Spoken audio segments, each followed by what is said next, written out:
Bonjour amis internautes, merci partout. Vous êtes News 24, une chaîne qui a été mise en Australie. Aujourd'hui, c'est notre émission Les Débats. Quand vous voyez Maître Guy sur le plateau, c'est Les Débats. Nous recevons Maître Guy dans le cadre de cette émission, une émission qui vous est proposée par News 24 en Australie, dans la ville de Melbourne. Bonjour Maître Guy. Bonjour mon frère Denis. Alors ça, et surtout bon après-midi. Merci beaucoup et je pense que ça fait longtemps avec les occupations et entre-temps Covid et tout le reste. Qu'est-ce qui se passe? Vous avez quand même vos 2 vaccins? Ah ben oui, bon, tu vois, avec Covid là, c'était un peu compliqué, mais bon, finalement, petit à petit, le gouvernement a fourni quand même des efforts pour pouvoir satisfaire tant soit peu la population et sur base des règles qu'ils avaient mis en place. Donc maintenant là, comme on est en train de parler, la plupart des gens ont déjà reçu des vaccins, d'autres en ont déjà 2. C'est comme ça que vous voyez aussi, on commence à relâcher un tout petit peu et nous pensons que ça va continuer comme ça jusqu'à ce que réellement la vie soit devenue donc normale comme d'habitude. Comme mais qu'est-ce que vous direz à ceux-là qui sont encore hésitants et disent qu'ils prennent pas, vous qui avez pris, qu'est-ce que vous leur direz? Bon, en tout cas, comme j'ai dit à la dernière émission que nous avions passée ici sur News 24, je pense, comme a dit aussi le Premier ministre d'ici, c'est-à-dire que nous devons être réalistes et comprendre que pour le moment, nous traversons une période pandémique. Il serait difficile de refuser directement toutes les propositions qui sont mises à table, tout comme il ne serait pas aussi bien que vous vous retrouvez dans une position où on commence à vous pousser, on commence à vous donner des conditions. Alors, tout est fonction du réalisme. Moi, je pense, si je dois donner un point de vue qui est un point de vue pratiquement personnel, c'est de demander aux gens de voir dans quelle mesure ils peuvent satisfaire aux règles et aux obligations. Et tous ensemble, on voit comment la situation va évoluer. Je sais que c'est difficile, mais bon, à l'impossible, comme on a toujours dit, nul n'est tenu. Nul n'est tenu à l'impossible. Mais à News 24, nous pouvons rappeler à nos amis internautes, merci d'abord pour vos soutiens, merci pour tout ce que vous êtes pour News 24, merci à nos abonnés. Vous connaissez toujours à nous faire confiance, mais c'est l'actualité de la République démocratique du Congo. Nous parlerons du pouvoir, le pouvoir qui s'est décidé d'aller finalement chez Ambongo, parce que vous savez, avec l'épopée de l'élection de Denis Kadima, personne de l'autre côté ne voulait entendre ECC et l'Église catholique, et les autres ont dit autour du pasteur Bodo, ils ont dit nous sommes majoritaires, mais finalement c'est comme s'il y a quelque part un rétro-pédalage qui va se faire. On parlera de ça. On parlera aussi du budget qui a été déjà présenté de l'année prochaine, et puis entre-temps on parlera le train de vie des acteurs politiques congolais, et puis on finira par le RAM, qui est d'ailleurs toujours à l'actualité, qui n'a pas été inclus. Alors finalement on n'a pas compris, on a élu Denis Kadima malgré que tout le monde était mécontent, mais on a vu tout le pouvoir pratiquement défiler vers l'épiscopat congolais. On a vu, il y avait Mbosso qui est le président du Parlement, on a vu le représentant chef d'État François Béa, nous avons vu aussi, il y avait Bahati Lukwebo du Sénat, il y avait même le Premier ministre Sama Lukonde. Comment vous trouvez ça? Est-ce que vous pensez que le pouvoir est bloqué, ou bien ils sont allés dire les derniers mots à Ambongo, taisez-vous, laissez-nous marcher? Bon, Denis, moi je pense, lorsque vous regardez déjà la configuration des images qui ont été présentées, partant de ce que vous êtes en train de dire, je crois que cette image, ou bien ces images, ou bien cette rencontre, nous donne déjà une idée, une configuration quelconque. Souvenez-vous, plusieurs fois, on a pâté, on a eu à échanger tout et tout, et je vous disais que à l'allure où vont les choses, la manière dont ce régime est en train de marcher, à un moment donné, ils seront essoufflés. À un moment donné, ils ne seront plus continués. À un moment donné, ils vont faire recul, et s'ils ne font pas attention, ils vont faire un recul, mais ils auront déjà encaissé beaucoup de choses, et tous ces aspects négatifs-là ne vont pas contribuer à leur existence en 2023. Regardez comment ça se passe. Mais vous parlez de qui? Ouais, je parle de ce régime, parce que vous parlez de la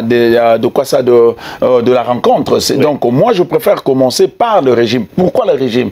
Quand vous regardez la situation telle que ça a évolué sur terrain, donc ceux qui étaient s'étaient mis en barrière, ceux qui refusaient tout, ceux qui voulaient bloquer tout, c'était le régime. C'était le régime. Nous partons du principe selon lequel nous voulons les élections. Donc le souhait de tous les Congolais, c'était que c'est que nous voulons avoir des élections apaisées. Pourquoi? Simplement parce que, pour la petite histoire, vous allez vous rendre compte qu'au Congo, cette crise de légitimité, d'ailleurs, quand vous lisez dans la Constitution congolaise, vous allez le voir. Pourquoi nous étions partis à Sun City? Quelles ont été les motivations lorsque vous prenez le préambule de notre Constitution? Vous allez voir, c'est détaillé. Une raison fondamentale qui avait fait que nous puissions nous retrouver à Sun City, on invoque à l'intérieur la crise de légitimité. Ce sont des crises qui, à mon avis, sont préparées dès le départ, juste pour bloquer la situation. Et voilà que nous arrivons en 2019, il y a eu élection. Vous voyez ce qui se passe. Je vous ai toujours décrit cet aspect-là. Il y a un président qui est là, qui est en fonction, mais il y a un autre président qui est le président élu. Alors, pour aller maintenant dans des solutions pour permettre à ce qu'il est élu. Bon, ben oui, mais il dit que, mais vous êtes aussi sans ignorer que le président Tshisekedi est passé comme étant président sans pour autant, donc la CENI n'a jamais présenté le procès-verbal de vote bureau par bureau. Et ça frisait la loi. Ça frisait la loi.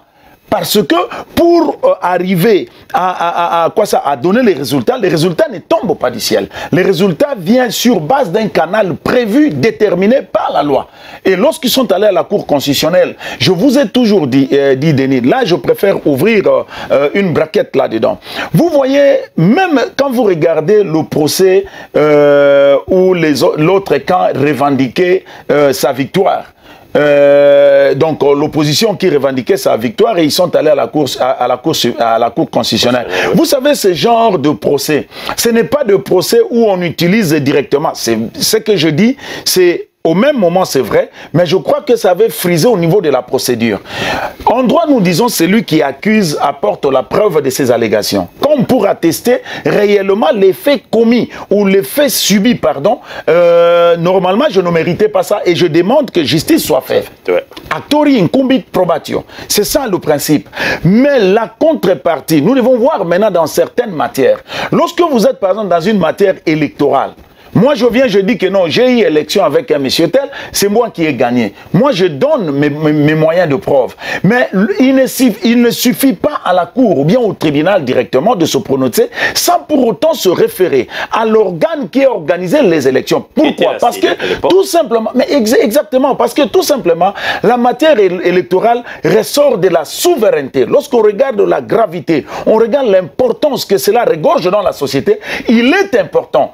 De ce côté, là, ça c'était une remarque sur le plan de droit que j'avais faite à notre Cour constitutionnelle. Il appartenait à la Cour constitutionnelle de faire appel à la CENI, de suivre la loi électorale. Qu'est dit la loi électorale? Et finalement de demander à la CENI par quel mécanisme ils étaient arrivés à cette solution. Bon, qu'à cela ne tienne, il y a eu ce qu'il y a eu. La Cour constitutionnelle a tranché, mais je trouve que de ce côté-là, il y a eu quand même de fautes de droit sur le plan de procédure. Alors, ça c'était juste une parenthèse et je referme la parenthèse rapidement. Mais maintenant, nous revenons. Vous allez vous rendre compte que chaque fois, il y a toujours, à chaque élection, le Congo connaît toujours des crises. Le Congo connaît toujours des crises. Et voilà qu'en 2019, ici, pendant qu'on est en train de s'apprêter pour aller en 2023, il y a eu une autre crise. Mais la crise ici, moi je pense que c'est une crise formatée par le pouvoir en place. Parce que quand vous regardez les mêmes conditions pour lesquelles on avait refusé on avait refusé Malonda, mais c'est pratiquement les mêmes conditions et même je dirais pour le moment c'est même beaucoup plus grave. C'est même beaucoup plus grave parce que, regarde Denis, pardon, une minute. On dit que non, pour Malonda, en dépit du fait que il n'y avait pas eu équilibre, Madame Janine Mwabumda avait pris la résolution la nuit, tout et tout, il y a eu clameur publique. Mais c'est quoi qu'on n'entend pas clameur publique? Mais regarde maintenant ce qui s'est passé. Regarde toutes les marches qui sont en train de passer. Ne sont-ils pas des clameurs publiques? Mais s'il faut aller dans ce sens-là, il y a eu quand même élection au niveau du Parlement. Il y avait tranquillité, et le Parlement n'a pas été divisé, tout le monde était dedans. Mais à l'époque de Malonda, je pense que l'opposition était sortie, je me rappelle. Non, mais regarde, le problème au niveau du Parlement... Et les catholiques et tout le reste n'étaient pas d'accord. Mais regardez, le problème au niveau du Parlement, C'est là même, je te dis qu'il y avait des choses beaucoup plus, il y a des choses beaucoup plus graves. Prenez la commission paritaire. Regardez ce qui s'est passé là-bas. Dirigé par le professeur Mbata. Et quand vous regardez le professeur Mbata aujourd'hui, moi en tout cas, ça me fait même mal. Je me pose finalement la question dans notre pays au Congo. Pourquoi même des éminents professeurs, lorsqu'ils sont en dehors de la politique, ils ont un certain comportement. Le jour où ils embrassent la politique, ils changent du coq à l'âne et ils ne reflètent même plus l'image que nous avons toujours considérée. Pourquoi? Nous revenons à la question. Et vous pensez que tout ça, c'est ce qui a motivé tout le pouvoir, c'est-à-dire la République démocratique des... Mais mais quand vous regardez au niveau du Parlement même, il y a eu tricherie. Prenez le règlement d'ordre intérieur du Parlement. Vous allez voir que dans le chef du professeur Mbata, il s'est doublé de 2 qualités.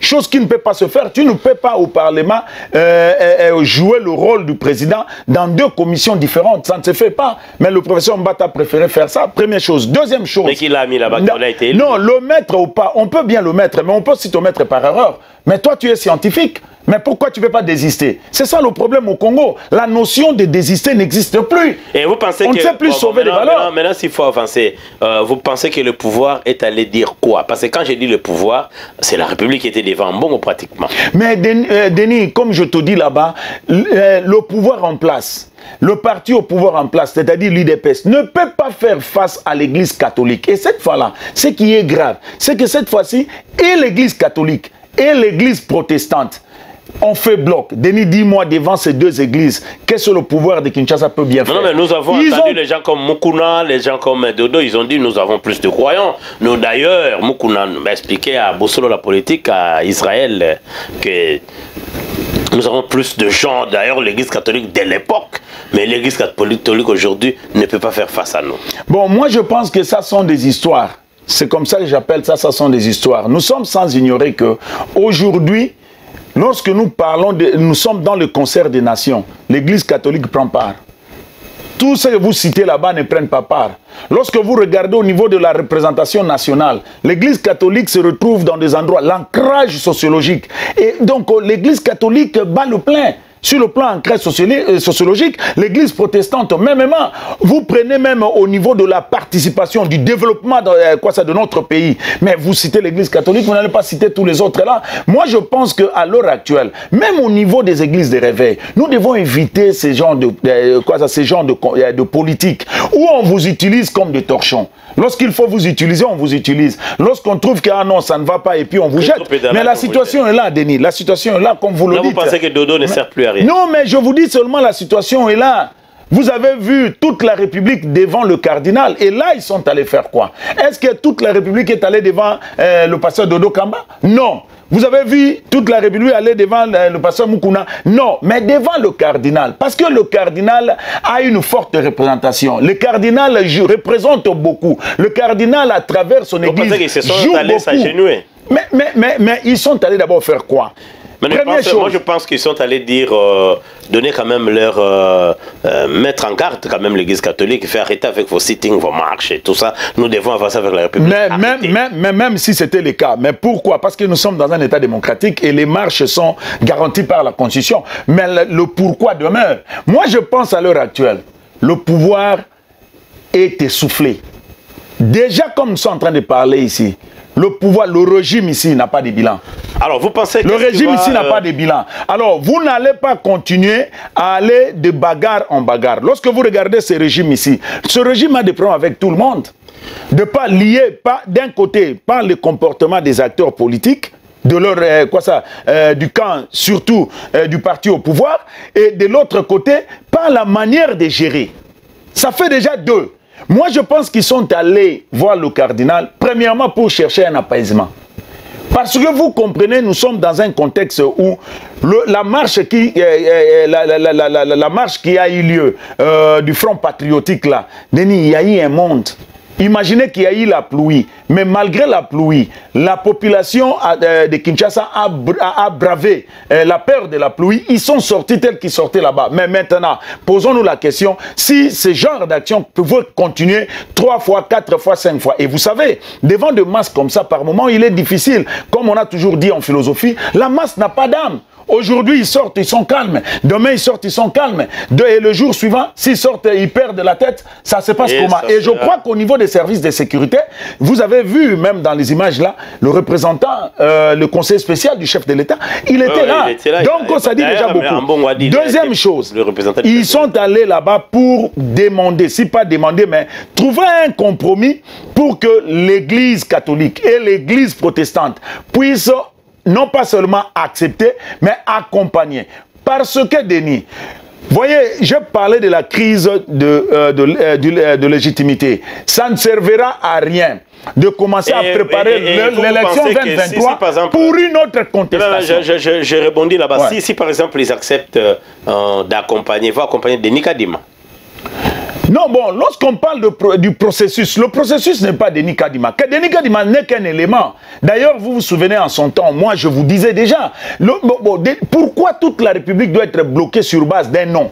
Denis Kadima, quel que soit tout ce qu'on peut lui dire, on peut dire de lui pardon. Chose que je ne réunis pas.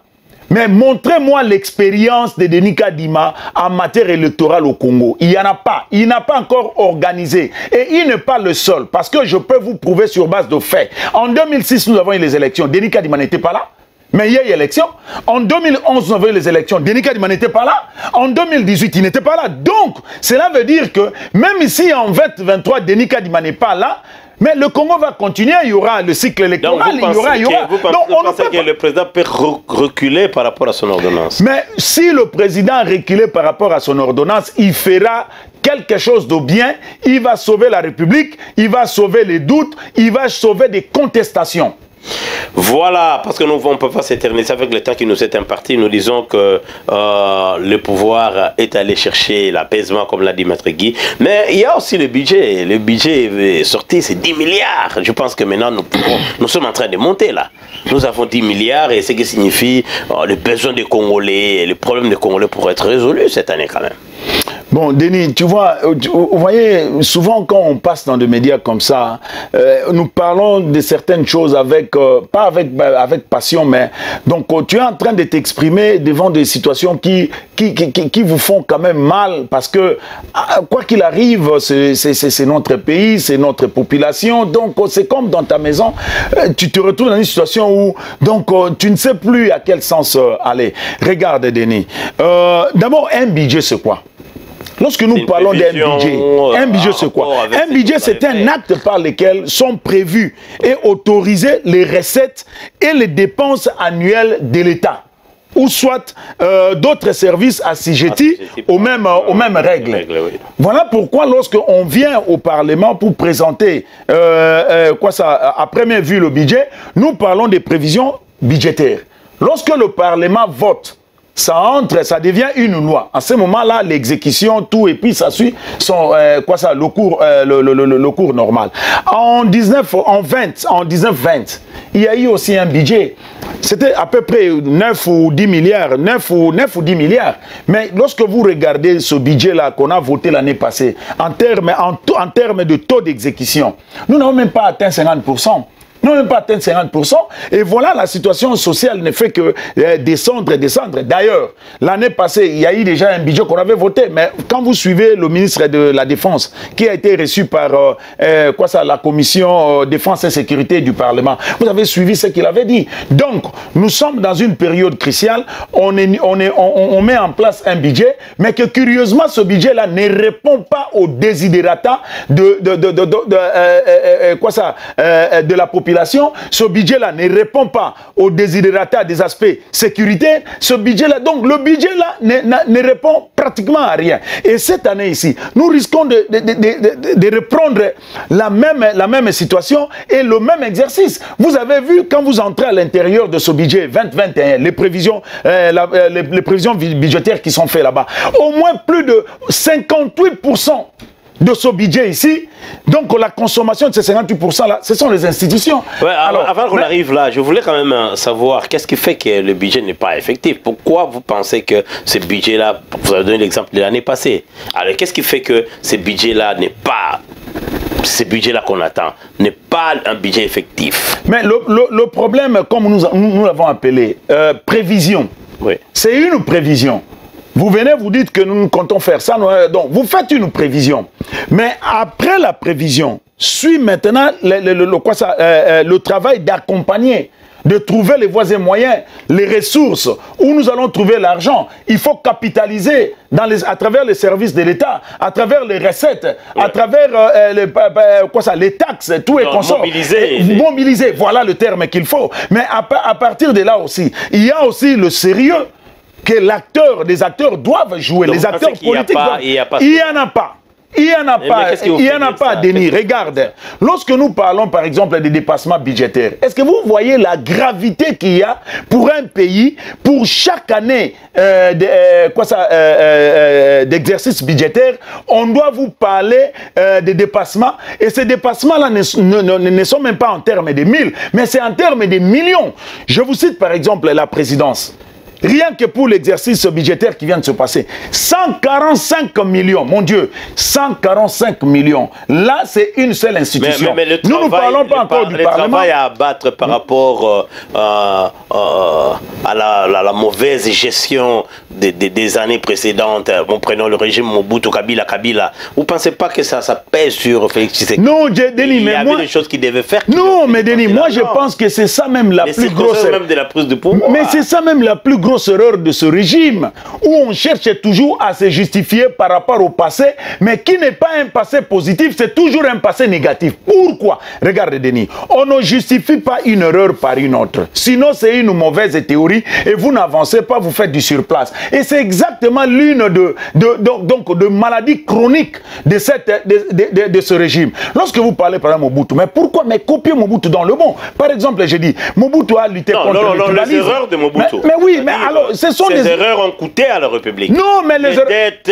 le passif. Mais mon frère, vous n'allez pas quand même, depuis que Mobutu est mort jusqu'au jour, ça fait combien d'années? Donc vous avez un enfant. On a oublié les dettes de Mobutu. Non, mais Kabila est venu. Et Kabila père est venu. Non, mais Kabila est venu. Et il a laissé aussi, c'est ça, et puis Kabila, surtout Kabila Joseph. Denis, on peut ici, je ne parle pas comme Kabila, c'est parce que je ne le suis pas. Mais on peut tout dire de Kabila. Mais moi, je vous ramène aux faits. Sous Mouzito, le Congo avait atteint le point d'achèvement. Cela veut dire quoi?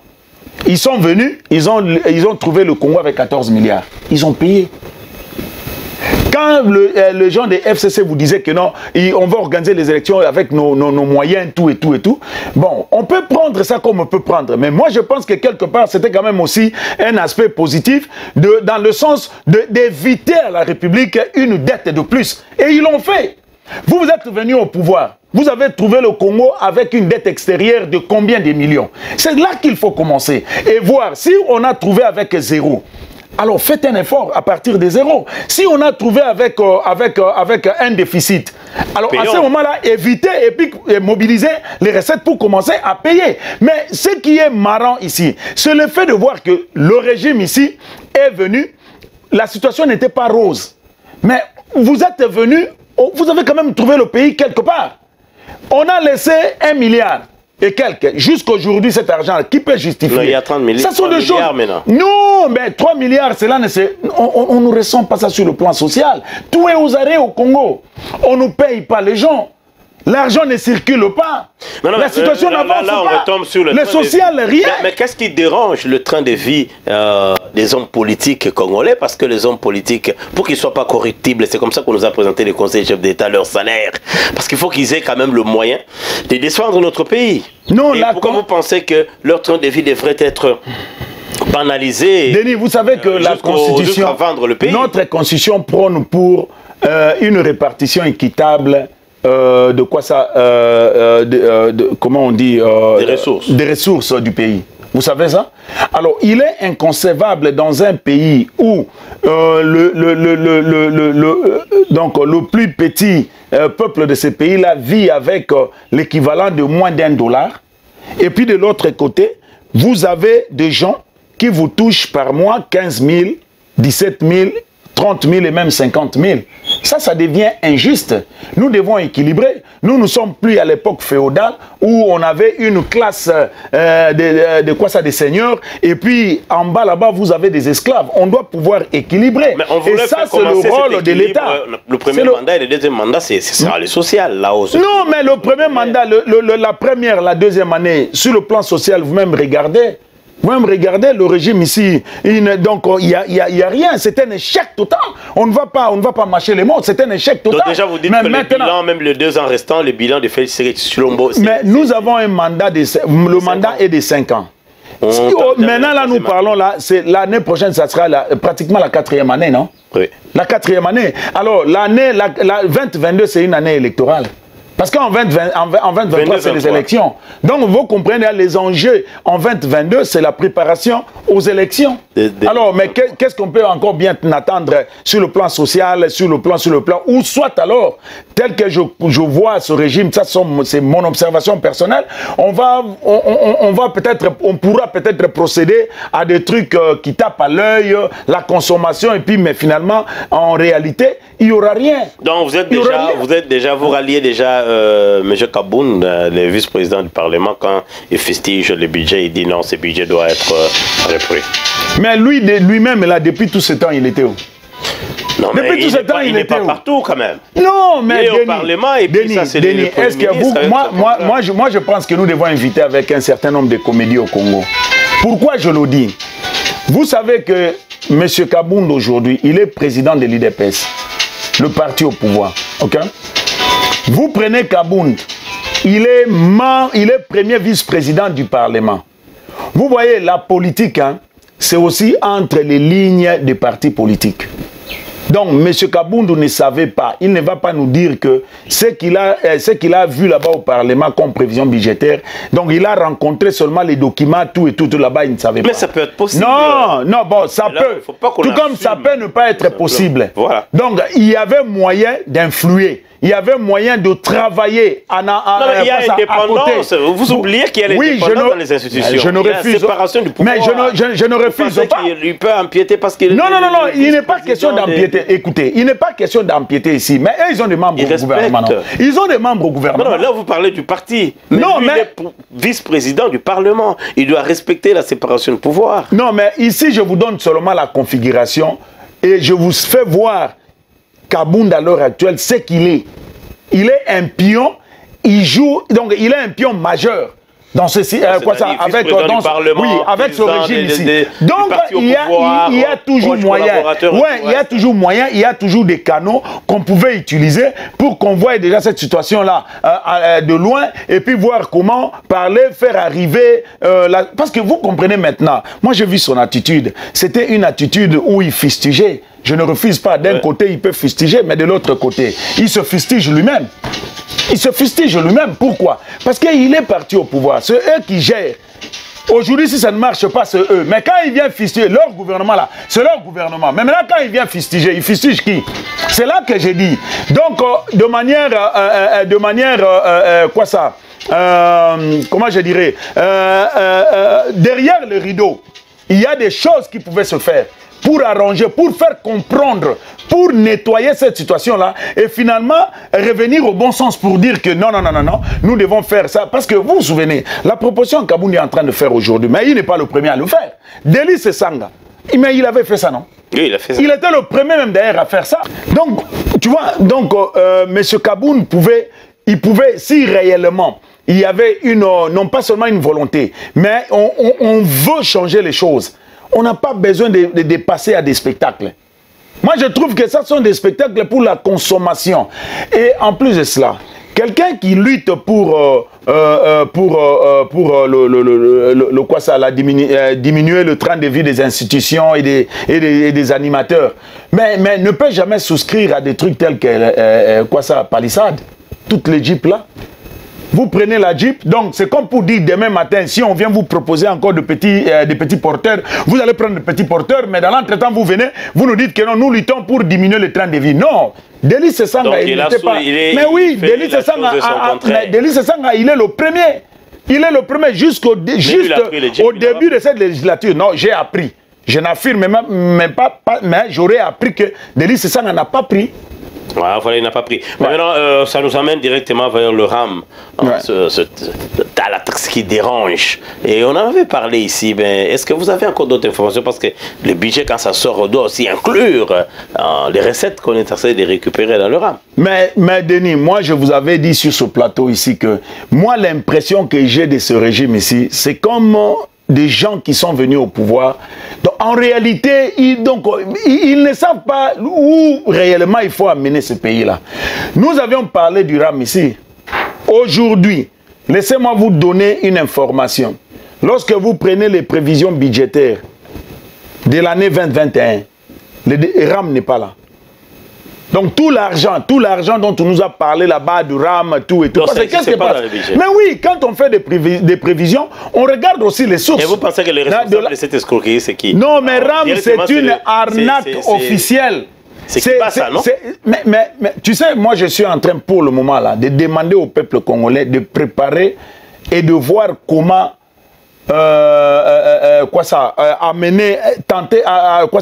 porter plainte contre le ministre. C'est du vol. C'est du vol. Parce que, regardez, jusqu'au jour d'aujourd'hui, il n'y a personne de ce régime ici qui peut nous parler clairement du RAM et nous dire où vont les fonds. Mais ces gens de taxes ont quand même existé au Congo, hein? Comme quoi, par exemple, vous connaissez? Non. Et regarde, à part Gopass. Gopass, oui. Et Gopass, eux, ils avaient justifié ça sur base de mouvements aéroportuaires, tout et tout. Mais quand vous regardez, nous avons une liste. Les taxes, toutes les taxes au Congo sont répertoriées. Toutes les taxes au Congo ont un nom. Toutes les taxes au Congo ont un mode sur lequel RAM a un nom, c'est RAM. Mais est-ce que vous vous rendez compte qu'avec RAM là, donc un chômeur d'abord, quelqu'un qui ne travaille pas, en vertu de quoi l'État doit lui demander de payer la taxe? Première chose. Deuxième chose, ça je vous donne seulement les indices pour vous faire voir comment cette histoire de RAM c'est une escroquerie d'État. Deuxième chose, est-ce que vous savez que même pour un enfant de 16 ans qui a un téléphone, on lui coupe RAM? Question maintenant, est-ce qu'un mineur peut-il payer une taxe? Troisième chose, lorsque on prélève, on nous avait dit que c'était pour sécuriser les appareils mobiles. Ouais. Ok? Vous savez, depuis qu'on a instauré RAM jusqu'à aujourd'hui, combien de gens ont déjà perdu leur téléphone? Et combien peuvent-ils sortir sur le plan de aux médias que nous puissions le voir en train de témoigner que moi j'avais perdu mon téléphone et puis voilà le gouvernement m'a remis un autre téléphone. Quatrième chose, le gouvernement s'est permis, lorsque le ministre est passé au Parlement, après là-bas le gouvernement s'est permis de mentir à travers son communiqué, après la première réunion du conseil des ministres pour dire que le gouvernement a supprimé la taxe RAM pour les téléphones DG. Je vous pose la question, Denis. Qui utilise encore le téléphone DG au Congo? Vous voyez jusqu'à quel niveau... moi, personnellement, je connais même pas. Donc, le gouvernement ici ne se rend même pas compte, avec la situation des RAM ici, comment la crédibilité, comment ils sont en train de descendre bas. Et Denis, retenez ce que je vous dis. Il y aura des gens qui ne vont pas les voter en 2023, tout simplement à cause de cette taxe ici, RAM. Voilà, nous n'allons pas nous éterniser ici avec le temps qui nous est imparti, mais parlons quand même rapidement dans les divers hold-up congolais, le scandale, le montage financier de Joseph Kabila, tout ça. Pourquoi ça ressort encore? Parce qu'on connaissait ça avant avec Panama Papers. Bon, nous avons appris, nous tous, hein, comme on a dit, 9 médias, tout et tout, mais lorsque j'ai lu, c'est ce qui attire même mon attention, lorsque j'ai lu maintenant le rapport là, lorsque j'ai commencé à comparer les éléments, je trouve qu'il y a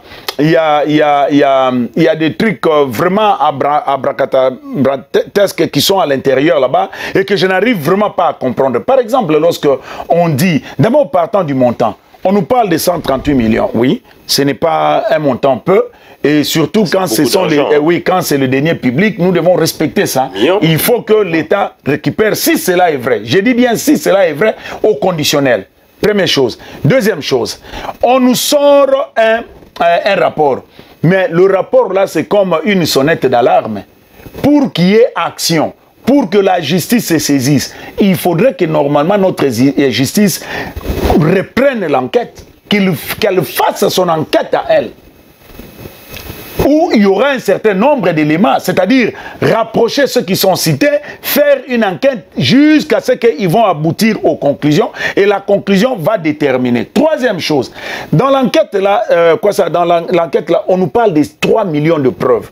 Denis, je me suis posé la question de savoir, récolter 3 millions de pièces, ces pièces-là sont des documents, sont des lettres, c'est comment ça se présentait, et ils ont amené ça, ils ont transporté ça sur base de quoi? Parce qu'il y a des banques qui sont citées là-bas, qui sont des banques dont les sièges sociaux sont au Congo. Les transactions, beaucoup d'opérations se sont faites au Congo. Mais lorsque vous arrivez à réunir 3 millions, vous imaginez 3 millions de documents, c'est quand même trop à l'espace de 9 mois. C'est quand même, donc ça prête maintenant hésitation pour accepter ou bien pour voir si c'est vraiment crédible. Enfin, je termine pour dire ceci. Vous savez, en matière d'enquête, lorsqu'on fait une enquête, et puis à un moment donné, on tombe dans les conditionnels, il y a lieu de se réserver. Parce que quand vous regardez, lorsque par exemple, parce que vous dites de preuves, alors à un moment donné, il faut brandir ces preuves-là. Alors lorsqu'on arrive, parce que j'ai déjà entendu beaucoup de gens qui demandent, non, montrez-nous un peu quand même tout et tout, mais les mêmes personnes qui ont fait cette enquête-là disent que non, les preuves-là sont confidentielles. Donc en d'autres termes, ça sera difficile qu'on y accède à ces preuves-là pour que l'opinion se rende compte de la situation et que finalement, que l'opinion prenne position par rapport à la personne qui est citée, qui est Joseph Kabila. Mais ici, je voudrais attirer l'attention. Voyez comment le hold-up ici est sorti. Moi, je trouve que c'est à un moment donné, on doit éviter d'embêter la population. Ok? Si le hold-up là est vrai, si le gouvernement, le pouvoir en place accepte est vrai, nous avons vu l'ancien président Kabila rentrer au pays, arrêtez-le. Comme ça, vous allez nous éviter tout ce bruit, tout et tout. Parce que quand quelqu'un détourne l'argent, les deniers publics, sa place c'est en prison. Ok? Arrêtez-les. Deuxième chose, nous parlons de 130 millions. Oui, c'est bien beau. On ne doit pas politiser tout. Si quelqu'un a détourné, il doit suivre, il doit lui être réservé la punition qu'il faut. Mais maintenant, quand nous regardons au niveau des finances publiques, regardez le dépassement budgétaire. Regardez le dépassement budgétaire. 145, un dépassement budgétaire, c'est un détournement de fonds. C'est un détournement de fonds. Mais pourquoi on n'arrête pas ces gens-là? Même s'il y avait urgence. Pardon? Même s'il y avait urgence. Ça ne se justifie pas. Parce qu'un budget, c'est une loi. Lorsque vous arrivez à friser la loi, ça dit vous tombez sous le coup.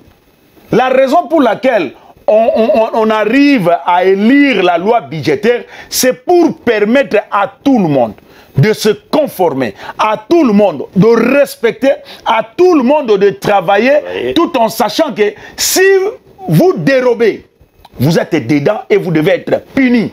Merci Maître Guy, merci pour le temps que vous avez réservé à News 24. C'est moi qui vous remercie, Denis. Nous arrêter là aujourd'hui, chers amis téléspectateurs. Merci. Chers amis abonnés à News 24, merci, abonnez-vous, partagez l'émission.